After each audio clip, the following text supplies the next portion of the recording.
네, 오늘의 정치권 이상휘 미덕대학교 부총장과 함께 짚어보겠습니다. 안녕하십니까? 예, 안녕하십니까? 예. 자, 문재인 더불어민주당 전 대표 지금 계속해서 과거 노무현 정부에서 결정한 대북 송금 특검 여기에 대해서 거짓말을 하고 있다 이런 공세에 시달리고 있어요. 네, 그렇습니다. 지금 이 부분은 이렇게 보시면 될 것 같아요. 호남권을 두고 국민의당이 수성을 하느냐, 아니면 민주당이 다시 탈환을 하느냐 이런 부분인데 대선을 염두에 두고 있기 때문에 이 호남권 지역은 그만큼 중요하다, 비중이 크다 이렇게 볼 수가 있습니다. 호남에서 지금 문재인 전 대표는 대북 송금에 대한 부분이 결국 DJ 정서, 호남의 정서와 직결되는 상황이기 때문에 네. 이 부분을 짚고 넘어가지 않을 수가 없었죠. 그래서 대북 송금은 불가피한 선택이었다 이렇게 이야기하는 것입니다. 그 당시는 이미 수사하기로 결정이 된 상태에서 특검을 하느냐 일반 수사를 하느냐 이런 선택의 기로였지 이 수사를 하고 안 하고의 문제가 아니었다 이렇게 보니까 박지원 대표 쪽에서 이제 바로 이제 맹공을 퍼붓는 거죠. 아니다, 그것은 거짓말이다라고 이야기하는 것입니다. 이 부분은 당시에 김대중 대통령과 노무현 대통령이 차별화시키기 위해서 특검으로 몰고 가는 것이다. 이렇게 이제 공세를 취한 것입니다. 이 부분이 앞서도 말씀을 드렸습니다만 호남권에 대한 동력을 누가 차지하느냐 이 부분이기 때문에 대단히 민감한 문제로 지금 거론이 되고 있는 것입니다. 예. 즉 국민의당 입장에서는 안철수 전 대표도 지금 광주 여행을 하고 있는 그런 입장 아니겠습니까? 이런 것들이 야권에서는 대단한 동력 기반이 호남이기 때문에 여기서는 문재인 대표가 양보할 수 없는 그런 입장이 되는 것이죠. 그러나 문재인 전 대표 입장에서는 또 호남을 얻어야만이 대선 가도에 안정적으로 갈 수 있기 때문에 이 부분에서 대북 송금에 대한 이 아킬레스건은 이 차제에 빨리 매듭을 짓고 가야 되는 그런 상황이 있는 것입니다. 네. 예. 그런데 이런 와중에 지금 국회에서 그림 한 점이 또 논란이 됐습니다. 더러운 잠이라는 그림인데 어떤 점이 논란이 되고 있는 거죠? 이런 부분도 좀 과도한 것이죠. 일단 표창원 의원이 주최한 그림 전시회에서 이제 박근혜 대통령의 나체 그림이 그렇게 이제 이미지화돼서 그렇게 전시가 됐다라는 뭐 것입니다. 표 의원은 몰랐다고. 예, 그래서 내용은 표현은 몰랐다고 이 부분은 하죠. 몰랐다 그러는데 예. 이 부분은 윤리적으로 문제가 있는 것이죠. 몰랐다 하는 그런 부분으로 좀 변명이 되지 않을 것 같고요. 그래서 이제 민주당 쪽에서도 상당히 중요하게 이 부분을 보고 있습니다. 그래서 표창원 의원은 윤리심판원에 이제 제소한다 이렇게 이제 방침을 정해놓고 있습니다. 이 부분에 대한 배경은 이렇습니다. 지금 상황에서 박근혜 대통령이 탄핵 게이트, 탄핵 부분으로 해서 상당히 고립무원의 상황이 있긴 합니다만 예. 이 부분을 그대로 방치해 놓을 경우에 첫째 보수 진영에 상당한 결속을 도모할 수 있는 부분이거든요. 해도 너무한다라는 그런 입장이 생기게 됩니다. 이것이 동정론으로 만들어져서 종래는 차기 대선을 염두에 두고 보수 진영의 결속을 도모하는 단초로 작용할 수 있다. 그렇게 되면은 민주당의 입장으로서는 상당히 손실을 감수할 수밖에 없는 입장 아닙니까? 맞지 않아야 될 매를 맞는 그런 형태가 되기 때문에 이건 차제에 빨리 여론이 확산되기 전에 매듭을 지어야 되겠다라는 그런 차원에서 이제 표창원 의원을 바로 윤리위원회에 제소하겠다 이렇게 이야기하는 것입니다.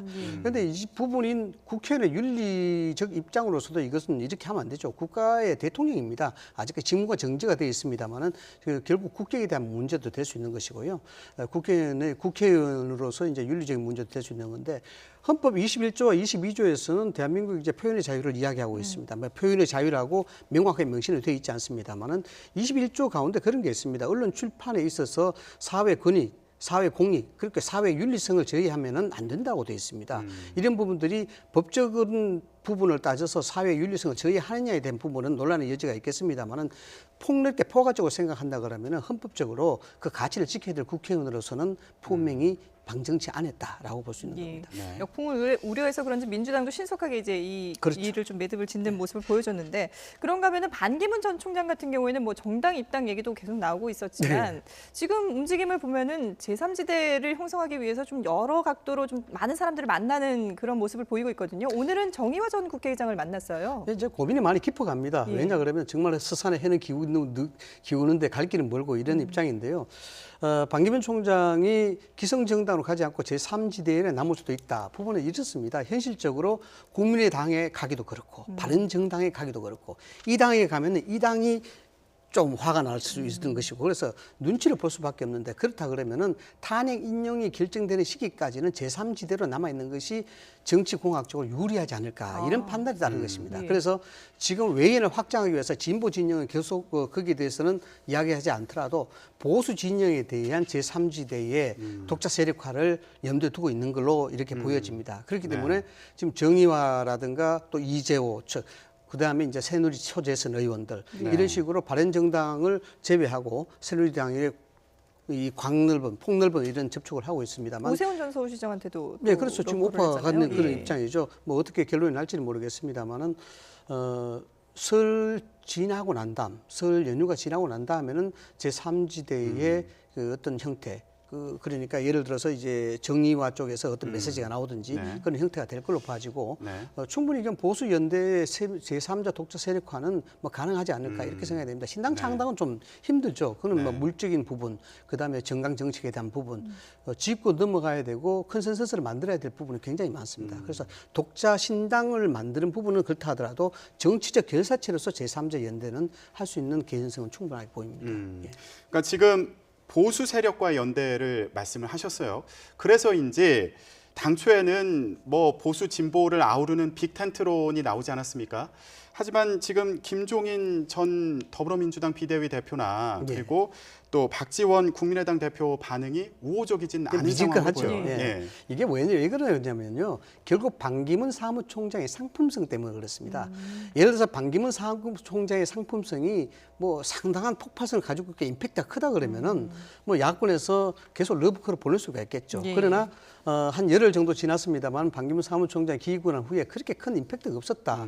그렇다 그러면 우리가 그렇게 저자세를 보일 필요가 없지 않느냐라는 것입니다. 네. 그것도 이 김종인 그 대표의 입장에서는 그런 거 아니겠습니까? 정치가 아무나 할 수 있지만 아무나 하지 못하는 것이다. 결국 외연 확장을 위해서 진보와 빅텐트를 가져가기 위해서는 반기문 사무총장의 정치력이 절대적으로 필요하다라고 이야기하는 것이고 국민의당의 입장으로서도 가만히 보니까 반기문 사무총장이 국민의당으로 올 가능성은 좀 희박하니까 여기에 대해서 차제 선을 긋고 나서는 거죠. 셔터를 내렸다는 얘기까지 하는데요. 셔터를 내렸다고 하지만 어느 정도 개연성이 있겠죠. 예. 항상 오게 되면 이제 문호를 개방할 수 있다는 부분이 있는데 뭐 그게 정치 아니겠습니까? 그래서 박지원 대표의 입장으로서는 차제 선을 긋지만은 여기에 대해서 절대 반기문 총장을 먼저 손짓해서 부르지는 않겠다라는 그런 메시지가 충분히 담겨 있는 걸로 예. 봐야 됩니다. 어떻게 보면은 반기문 전 총장이 귀국을 해서 본인이 이 정치권을 주도해 갈 거라고 생각했는데 지금은 그런 구도가 아니다 보니까 좀 본인도 당혹스러울 것 같아요. 그런데 이 와중에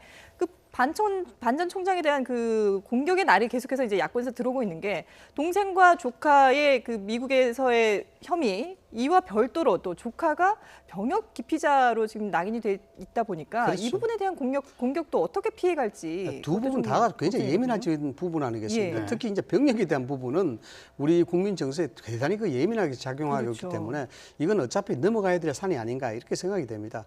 통상적으로 이제 대선을 앞둔 상황에서 후보자들의 검증이 아주 치열하게 되고 또 네. 아주 강하게 이루어지는 게 진짜 사실입니다. 사돈의 8촌까지 예, 다 그렇죠. 하잖아요. 좀 안타까운 부분이긴 합니다만 반기문 사무총장이 미국에서 좀 이러한 부분을 철저하게 준비를 해와야 되는데 지금 나타나는 현상을 봤을 때는 그렇게 철저하게 대비를 하고 있다는 생각은 좀 들지 않아요.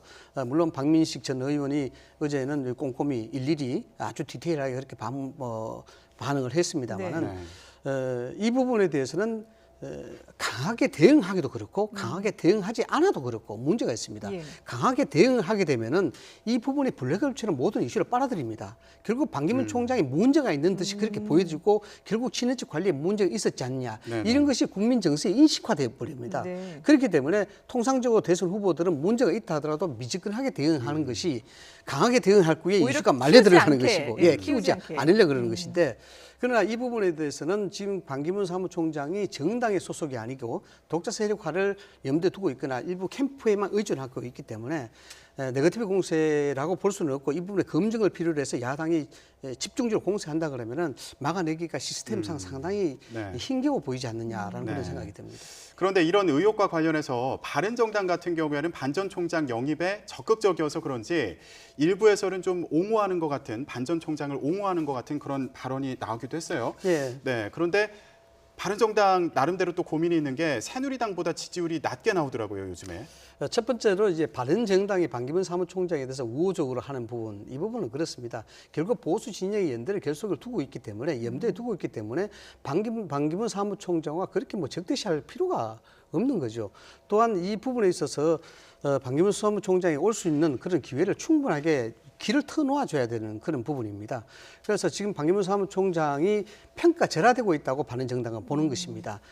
평가절하됐다는 부분들은 지금 귀국 후에 여러 가지 나타나는 부분들, 뭐 지하철에 대한 요금 문제라든가, 그다음에 국회에 대한 경제에 대한 문제라든가, 방명록에 대한 문제라든가, 이런 아주 지엽적인 부분들로 인해서 반기문 총장이 갖고 있는 소위 컨텐츠가 사장이 되어가고 있다. 이런 부분들은 좀 안타깝지 않느냐. 국가적 자원인데 불구하고 대선 후보로서 가지고 있는 정책적인 컨텐츠, 네. 그리고 그에 대한 국가관 이런 것들을 먼저 봐야 되지 않느냐라는 측면에서 이제 바른정당은 보수의 번 후보니까 여기에 대해서 이제 원론적으로 좀 우호적인 제스처를 하고 있다. 이렇게 봐야 되는 것이죠. 예. 뭐 본인은 확언을 하지 않았습니다만은 역시 보수의 후보로 꼽히는 황교안 대통령 권한대행이 어제 신년 기자회견을 하지 않았습니까? 예. 그 이후에 이제 각 당에서 거기에 대한 반응을 내놨는데 바른정당의 장제원 의원의 발언에 대해서 전화를 직접 해가지고 항의를 했다. 근데 이게 좀 장제원 의원이 듣기에는 꾸짖는 것 같았다. 상당히 화가 많이 났었다. 이런 얘기를 했거든요.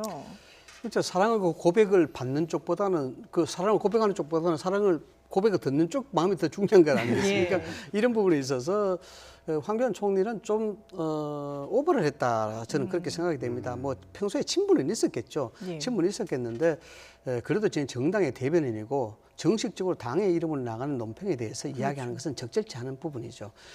그런 부분들이 자꾸 와전이 되다 보니까 황교안 총리가 뭔가 대권에 생각이 있지 않느냐라고 오해를 받는 것입니다. 근데 저는 뭐 개인적인 생각을 전제로 말씀을 드린다 네. 그러면은 황교안 총리는 대통령 권한대행입니다. 예. 권한대행인 만큼 거기에 맞는 직무가 있는 것입니다. 만약에 대권에 염두에 둔다 그러면은 사실상 뭐 탄핵 인용 결정이 난다고 가정했을 때 예. 60일 이후에 60일 내에 그 선거를 치러야 되는 거 그렇죠. 아니겠습니까? 그렇게 되면은 30일 전에 또 나와야 되잖아요. 또다시 예. 권한대행을 또 만들어야 되는 그런 아주 그 국민들한테 부담을 줄 수 있는 그 상황들이 생기는 것이거든요. 그런 것들을 총리가 대통령 권한대행으로서 직무에 충실하는 그런 부분, 신이 성실한 공직자의 모습 이런 것이 보여주는 게 먼저가 아닌가 이렇게 생각이 듭니다. 예, 네. 그런데도 불구하고 뭐 어제 기자회견에서 안 나가겠다라는 얘기를 안 예, 해서 그런 얘기를 안 했죠. 그런 예. 부분들이 여지가 좀 남아 있는 것 같긴 합니다. 네, 지금까지 오늘의 정치권 이상일 미덕대학교 부총장과 함께했습니다. 잘 들었습니다. 감사합니다.